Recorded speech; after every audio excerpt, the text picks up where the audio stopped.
Mr. Secretary, what a pleasure to see you here in PNG. Thank you, and thank you for having me here. 40 years anniversary of reform and opening up in China.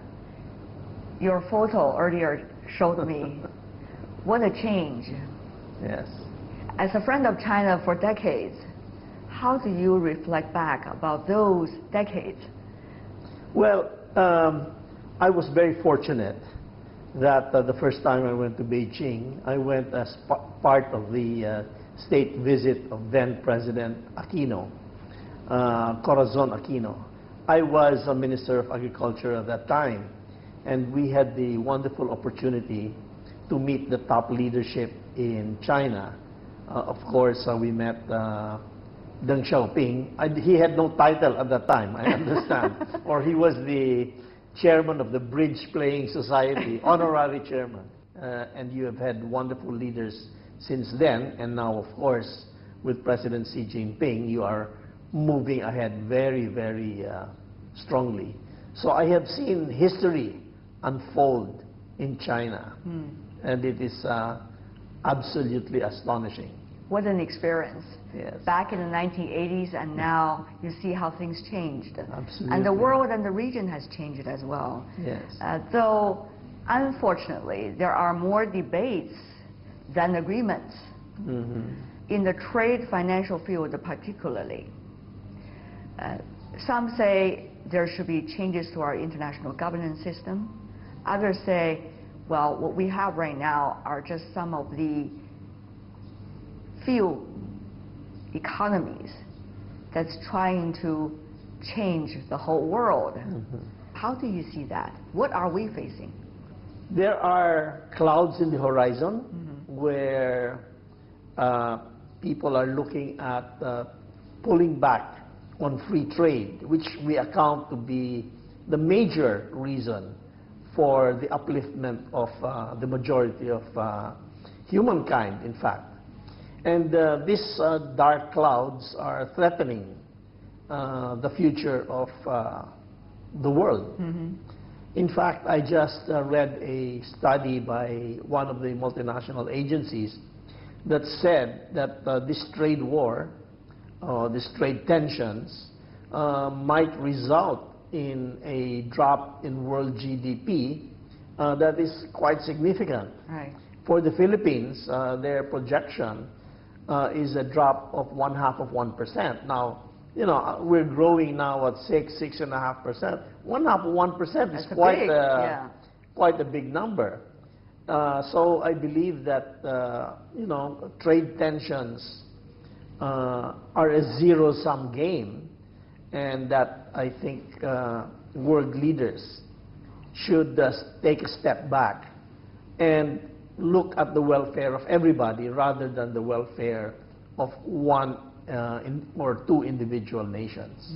What can economies like that of the Philippines and many others do in order to protect yourself, but at the same time be able to promote what many believe as the common consensus, which is against the zero-sum game? Our president is very firmly behind free trade and fair trade around the world, and he has spoken up quite strongly, and he has also mentioned that you know, this tension should not escalate into military confrontation. The Philippines is uniquely positioned in the sense that we are not a large trading nation, so we won't be hit as much as others. Besides, the program of our president is concentrating on our domestic economy, and by doing that, we are investing a lot of money in infrastructure. In fact, we call our program the Build, Build, Build program. Yes. Now, this is a driver of our own internal growth. This will improve connectivity in our own country, and certainly bring people out of the depths of poverty.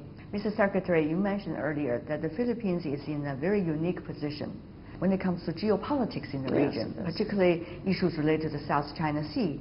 Although we are looking at our domestic economy, as you mentioned, we are at the border of the South China Sea. And we are very concerned, and the President is very concerned, any military confrontation there will certainly act as a tsunami on the Philippines, which we want to certainly avoid.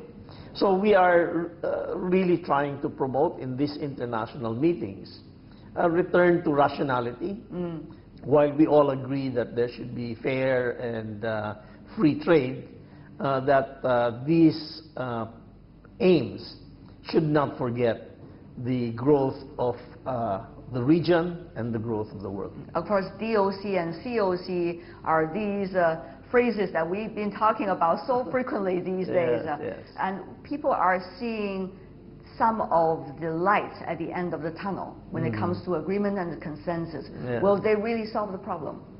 I believe so. I believe that the leadership, particularly in ASEAN, the leadership in East Asia and China are very forward-looking. Let me mention also that you know, in international trade and international business, the Philippines took a large step in October of 2016 by essentially redirecting our economy and our attention to our neighbors, particularly China. And our President has laid down the foundation for a good, stable, and robust relationship between the Philippines and China.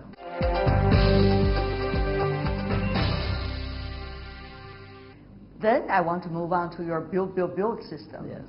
That is a very inventful, shall I say, initiative. Even the name itself reflects the personality of the president. Yeah. And also you see parallel. China has been promoting the Belt and Road Initiative, Yes. which is about building infrastructure and connectivity.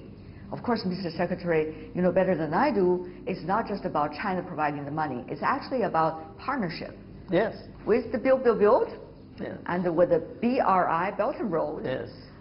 What could be some of the immediate potential between China and the Philippines? Well, first of all, let me say that the Belt and Road Initiative is the biggest idea that has emerged in the 21st century. I believe that China is not only looking at infrastructure investments, they are actually looking at improving the livelihoods of people, of their neighbors, so that they can sell them more. So it's a really mutually beneficial project. And we are very eager to participate in this. While we are not connected by land, certainly we can be a key part of the maritime Belt and Road system. And by looking at that, we are looking and developing better ports. We are developing better airports, connecting our ports and airports to our industrial estates. And we are inviting China to invest in industrial estates in the Philippines, so that we can produce we can produce things that China needs. And not only China, but China's neighbors, who are going to be really woven into this Belt and Road project. You know, we don't have a market, for instance, in Mongolia. We don't have a market in Kazakhstan. But with the Belt and Road Initiative, we can reach those markets just as they can reach us. In my past projects, when I was in the private sector, I was the CEO of the only copper smelter in the Philippines. Okay. And we had a very difficult time shipping our goods to other countries, like in Central Asia. So now I think with the Belt and Road, that will open up many opportunities for us, not only in the copper business, but in among our garments, our electronic industry, our agricultural products. And this is going to be courtesy of the initiative that President Xi Jinping started, which is the Belt and Road. When you think about infrastructure and connectivity, there's always the short term and the long term. Yes. people could understand the short term well, but when it comes to the long term, there's always hesitation.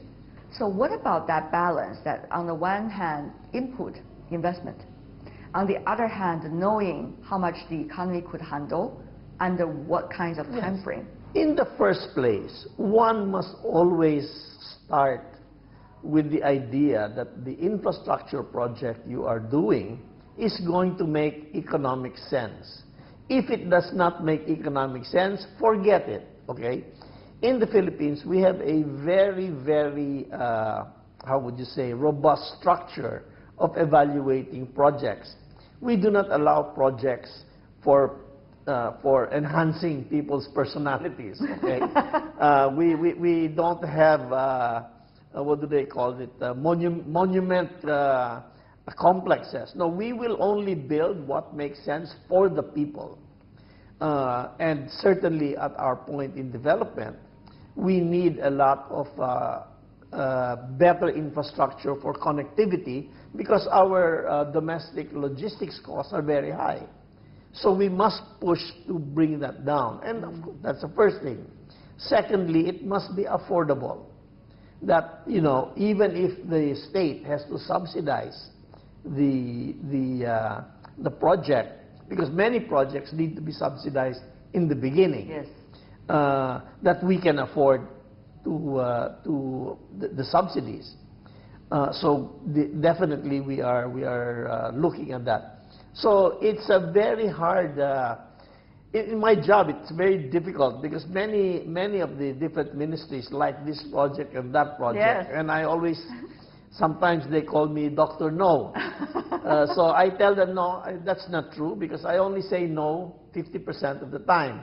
When they ask me, can I have money for this? I say no. Then they say, are you sure? I say yes. So I only say no 50% of the time. But, you know, they have to make sense. And if they don't, you're just kidding yourselves and you're burdening future generations. Is it tough to be the gatekeeper? Always, always tough. Not the most popular guy around, but hey, you know, everything has to be done rationally. And yes, we are moving very closely ahead. There are many projects that people cite in other countries, so that this port was built and nobody came. Well, the problem is not the one who lent the money. The problem is the one who wanted the port. Why did they do it if there was no market for that service? So, you know, it's not the lender's fault if something was not well thought out or implemented. Mr. Secretary, on the other hand, you do see the tendency that people want to criticize before they talk about solutions. That's always been the phenomenon. But our world does need some fresh ideas to make a difference. Yes, yes. So in that regard, how would developing countries like the Philippines or a large emerging economy like China will be able to contribute? That's an interesting question, isn't it? It's all tied into this global debate, as we say. You know, China, again, launched a very fresh, innovative, first-in-the-world project just last November, early November, when they had that expo for imports. Nobody has ever done that in the world. You are saying, please come and sell us things. Here, we're giving you the space, we're giving you the opportunity to let the Chinese consumers see you? Yes, yes. That is, I congratulated Minister Songshan for that. I said I wanted to, he invited me to go, but I said, unfortunately, I had a very critical cabinet meeting, and we were represented by our trade minister, Ramon Lopez. But I did send my congratulations, because this is a unique idea. It's never been done in the world. And basically, it is a vote by China for openness, and that they are leading the way. So these are the big ideas, I think, that have to be thought about. Not only China's idea, but also China and Philippines in partnership in a way to come up with new ideas. Currency swap, for example. Yes, yes. And the currency partnership as a result as well. And Mr. Secretary, how do you see the potential of this? This currency swap arrangement, this platform where we can deal directly in renminbi and Philippine peso, will cut at least 3% of transaction costs. So it was an idea that has been discussed for a long time, and when I came into office, I promoted it very quickly, and now we have 14 banks in the Philippines, yes, tied up with Bank of China, so that Filipino importers can pay directly in renminbi, and Chinese importers can pay directly in peso. No need to go through a third currency, which will actually increase your costs. So these are the initial steps. But we have made, again, baby steps. This year, we launched our first panda bond. It was small. It's only 1.4 billion renminbi, but it was very successful. I think it was the biggest in ASEAN, of an ASEAN country, and our spreads were very tight. In fact, our interest rate was only 35 basis points over comparable Chinese rates. Right. And that has opened a new source of financing for us. It has introduced our country to the investors in your country.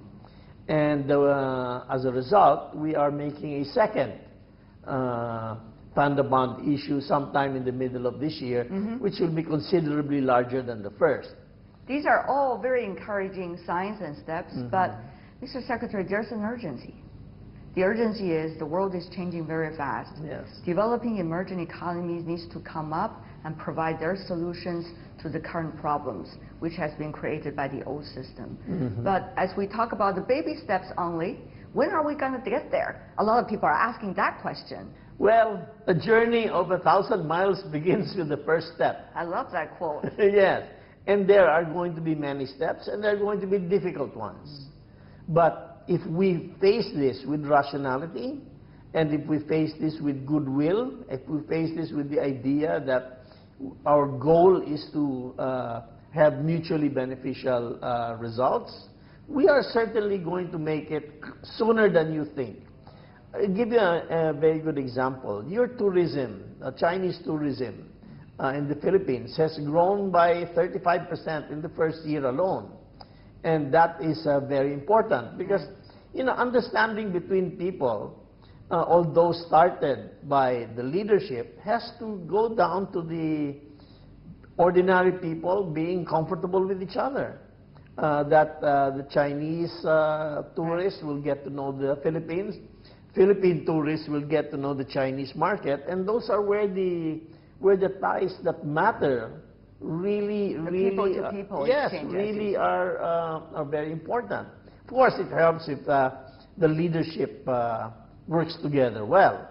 But again, you know, it's really people to people. And quite frankly, our relationship with China goes back centuries. Many of us are of Chinese heritage, including me. So there, you know, including the president. So, you know, there were good people-to-people relationships in the past. So we should continue and build on them.